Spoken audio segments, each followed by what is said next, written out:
अरब सागर में उड़ती इन लहरों में जितना शोर है, इसकी गहराइयों में पसरा है, उतना ही सन्नाटा और इसी सन्नाटे में दफन है।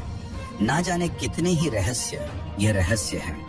हजारों साल पहले समुद्र में डूबे एक शहर का यह रहस्य है। भगवान श्री कृष्ण की नगरी द्वारिका का समुद्र की गहराइयों में इतनी खूबसूरत, इतनी विशाल और इतनी भव्य नगरी को यदि कोई एक बार देख ले तो बस देखता ही रह जाए। ऊंची ऊंची दीवारें, बड़े बड़े गेट और उन पर की गई नक्काशी, भव्य मंदिर और महल, एक पूरा वेल प्लांट शहर जिसे देखकर लगता है मानो हम कोई फिल्म देख रहे हैं। जी हाँ दोस्तों, आज हम आपको लिए चलते हैं समुद्र के एक 130 फीट की गहराई में, जहाँ स्वयं भगवान श्री कृष्ण की नगरी यानी द्वारिका स्थित है। लेकिन उससे पहले आपको बता दूं कि कई लोगों को द्वारिका और भेंट द्वारिका में काफी कंफ्यूजन होता है। दरअसल द्वारिका को दो हिस्सों में बांटा जाता है, द्वारिका और भट्ट द्वारिका। द्वारका गुजरात के जामघर में समुद्र के किनारे बसा एक छोटा सा शहर है। द्वारका शहर में ही विश्व प्रसिद्ध श्री द्वारिकाधीश का मंदिर है, जिसे भगवान विष्णु के 4 धामों में से एक माना जाता है।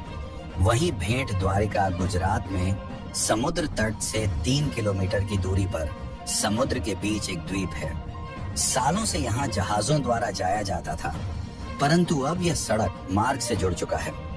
यहाँ कई सालों पहले खुदाई में कई सारे अवशेष मिले थे, जो महाभारत काल यानी द्वापर युग के थे। यहीं पर समुद्र के नीचे करीब 130 फीट की गहराई में खोजकर्ताओं को कुछ ऐसा नगर मिला था जिसे देखकर हर कोई हैरान था। समुद्र की गहराइयों में द्वारिका की खोज करने गए आर्कियोलॉजिस्ट की टीम को एक ऐसी भव्य नगरी दिखी जिसे देखकर लगा मानो वह कोई फिल्म देख रहे हो। उन्हें यहाँ पर करीब 3000 साल पुराने बर्तन, तांबे के सिक्के और एक ऐसा भव्य ग्रेनाइट का स्ट्रक्चर मिला जो कि एक भव्य महल और उस नगरी के चारों ओर बने परकोटे के समान था। इस नगरी का मेजरमेंट 12 योजन यानी 153.6 किलोमीटर का था। खोजकर्ताओं को जितनी जमीन पर नगर के परकोटे के अवशेष मिले थे, भागवत पुराण के अनुसार यह उतनी ही जमीन थी जितनी समुद्र देव ने श्री कृष्ण को द्वारिका बसाने के लिए दी थी। इस नगर के बीचों बीच एक महल स्थित था, जिसके अवशेषों की कार्बन डेटिंग के बाद पता चला कि यह महल द्वार नगर का परकोटा जिन नक्काशीदार पत्थरों से बना है, ये पत्थर कई हजार साल पुराने हैं।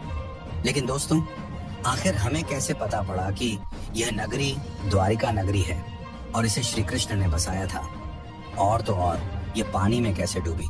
तो चलिए आपको इस अद्भुत नगरी का रहस्य, इतिहास और हमारे पुराणों में वर्णित इसके डूबने की कथा को आपको विस्तार से बताते हैं। आप इस वीडियो को लाइक और शेयर करके चैनल को सब्सक्राइब जरूर करें और मेरे साथ कमेंट में लिखिए। जय श्री द्वारिकाधीश भागवत पुराण के 10वें अध्याय के अनुसार अपने मामा कंस का वध करने के बाद भगवान श्री कृष्ण अपने यादव वंश के साथ मथुरा में रहने लगे। लेकिन कंस की मौत का बदला लेने के लिए उसके ससुर जरासंध ने मथुरा पर 1 या 2 बार नहीं, बल्कि पूरे 17 बार आक्रमण किया। बार बार हो रहे इन आक्रमणों से न केवल मथुरा की प्रजा परेशान थी, बल्कि श्री कृष्ण भी दुखी हो चुके थे। ये सब देखकर उन्होंने एक ऐसा निर्णय लिया जो इतिहास में अमर हो गया। श्री कृष्ण ने अपनी प्रजा की रक्षा के लिए मथुरा से कहीं दूर चले जाना सही समझा। भगवान श्री कृष्ण अब और युद्ध करके अपने परिवार और प्रजा को संकट में नहीं डालना चाहते थे। इसलिए उन्होंने अपने परिवार और पूरी प्रजा के साथ मथुरा को छोड़ दिया और मथुरा से 1250 किलोमीटर की दूरी पर अरब सागर के किनारे जा पहुंचे, जहां उन्होंने विश्वकर्मा को समुद्र के ऊपर एक नगरी बनाने का आदेश दिया। लेकिन समुद्र देव की मर्जी के बिना समुद्र के बीचों बीच एक पत्थर भी लगाना संभव नहीं था। इसलिए भगवान श्री कृष्ण ने समुद्र देव की पूजा की। स्वयं नारायण का आदेश कौन टाल सकता था? तुरंत समुद्र देव ने प्रकट होकर अरब सागर के बीचों बीच 12 योजन यानी करीब 153.6 किलोमीटर की धरती प्रदान की। कुछ ही समय में इस भूमि पर भगवान विश्वकर्मा ने एक विशाल द्वारिका नगरी का निर्माण किया। इस नगरी में सब कुछ बेहद ही खूबसूरत तरीके से बनाया गया था। अपनी प्रजा और यादव वंश को द्वारिका में बसाने के बाद श्री कृष्ण वापस मथुरा गए और जरासंध से अंतिम युद्ध किया, जिसमें भगवान श्री कृष्ण द्वारा जरासंध का वध कर दिया गया था। इसके बाद श्री कृष्ण वापस द्वारिका पहुंचे और अपने परिवार के साथ हंसी खुशी रहने लगे। लेकिन यह खुशियां ज्यादा समय की नहीं थी। समय के चक्र में स्वयं भगवान श्री कृष्ण भी बंधे हुए थे। समय का पहिया घूमा और कुछ ही समय के बाद पांडवों और कौरवों के बीच युद्ध छिड़ गया, जिसमें भगवान श्री कृष्ण अर्जुन के सारथी बने। 18 दिन के भीषण युद्ध के बाद आखिरकार पांडवों की जीत हुई और यहीं से शुरुआत हुई इस खूबसूरत नगरी द्वारिका के सर्वनाश की महाभारत के स्त्री पर्व के अनुसार यह वह समय था जब पांडव महाभारत के युद्ध में विजय होते हैं और उनके हाथों सभी कौरवों का वध कर दिया जाता है।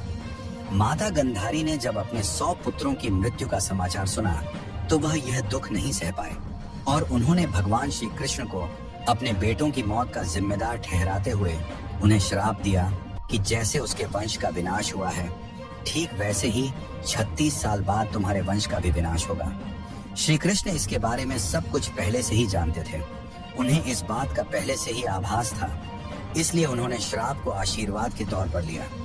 भगवान कृष्ण जानते थे कि उनका धरती पर अपनी लीलाएं समाप्त कर अब वापस बैकुंठ धाम लौट जाने का समय है। कुछ वर्षों के बाद जब द्वारिका के पास बसे पवित्र स्थल पिंडारक में कई साधु संत आए हुए थे, उन्हें देखकर श्री कृष्ण के पुत्र सामने अपने मित्रों के साथ मिलकर ऋषि मुनियों के साथ एक शरारत करने की सोची।